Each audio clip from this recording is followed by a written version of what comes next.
His statue is also right here behind me. That's the first equestrian statue built in the United States. There were 3 made from that mold.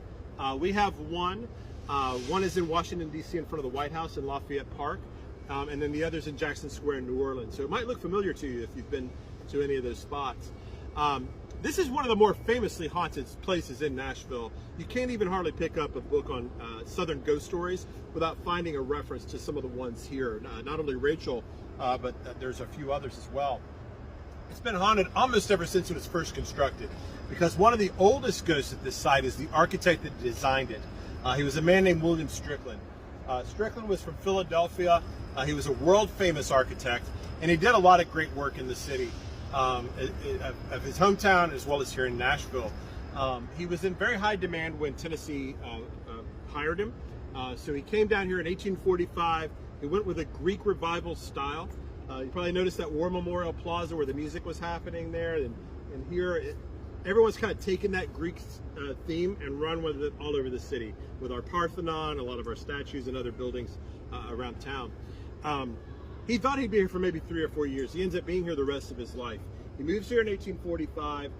He dies in 1854. The Capitol still isn't finished, and his son Francis has to complete it the following 5 years after his father passes on.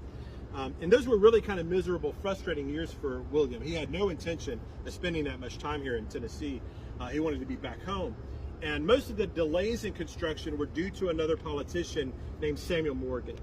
Morgan was in charge of the budget, and they never could agree on how to go forward. They would fight over everything, color schemes, designs, but mostly just over money. Morgan, he wanted it done cheaply, quickly, efficiently. Strickland, though, he viewed this as his lifetime masterpiece, and he wanted it to last for generations. So they would be out here on the grounds, screaming and yelling at each other right in front of the construction crews. Construction would go on halt for months at a time, and it got to a point where they weren't just enemies in business, they truly despised one another, even on a personal level. They could not stand to be around one another. But because Strickland essentially gave his life to Tennessee, after he passed away, they did give him the very rare honor of being entombed in the state capitol building itself. His body is on the right cornerstone. If you went through those trees, you can kind of barely see it from here. That right-hand side, underneath the column there, that's where he's at, on the side closest to us. He's actually in the cornerstone itself, so he's there for good. He's not going anywhere. He designed the tomb himself. He always intended to be buried there. He just didn't realize it would be before he passed away.